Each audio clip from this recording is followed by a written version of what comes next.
Para sa'yo yan.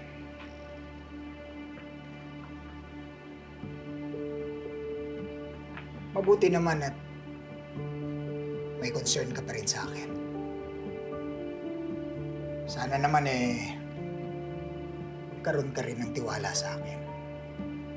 Rose, ama mo ko. Hindi ako magsisinungaling sa'yo. Sana nga, Dad. Dahil kapag nalaman ko na ikaw ang nag-order sa pamamaril kay Amira, hindi ko kayo pagtatakpan. Mananagot kayo sa batas.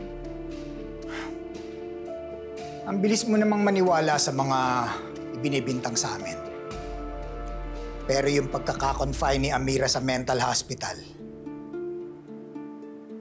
kinumpirma mo man lang ba?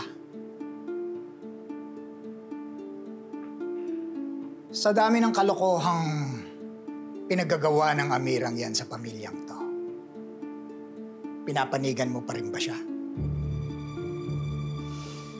Ano bang meron ng mga liryo na hindi ko kayang ibigay?